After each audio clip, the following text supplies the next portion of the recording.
നിങ്ങൾക്കറിയാമോ, ലോകത്തിൽ ഒരേ ഒരു ക്ഷേത്രമുണ്ട്. അവിടെ പാർവതി ദേവിക്ക് ആർത്തവം സംഭവിക്കുന്നു. ഒരു ബ്രിട്ടീഷ് ഉദ്യോഗസ്ഥൻ ഈ പാരമ്പര്യം പരിഹസിച്ചപ്പോൾ സംഭവിച്ച അത്ഭുതവും ദേവി സ്വയം മാനുഷിക സ്ത്രീത്വത്തിന്റെ പവിത്രത അനുഭവിക്കുന്ന ഈ അത്ഭുത ക്ഷേത്രത്തിന്റെ രഹസ്യവും അറിയാമോ? കേൾക്കുക.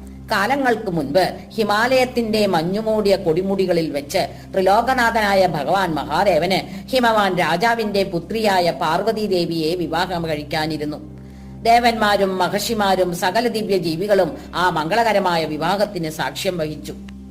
എന്നാൽ സൃഷ്ടികർത്താവായ ബ്രഹ്മദേവന്റെ മനസ്സിൽ ഒരാശങ്ക ഉടലെടുത്തു. എല്ലാ ദിവ്യശക്തികളും ഉത്തരദിക്കിൽ കേന്ദ്രീകരിച്ചതിനാൽ ഭൂമി സന്തുലനം നഷ്ടപ്പെട്ട് ചരിഞ്ഞു പോകുമോ എന്ന ഭയം. അതിനാൽ ബ്രഹ്മദേവൻ അഗസ്ത്യ മഹർഷിയോട് തന്റെ ദിവ്യശക്തികളോടൊപ്പം ദക്ഷിണ ദിക്കിലേക്ക് യാത്ര ചെയ്യാൻ അഭ്യർത്ഥിച്ചു.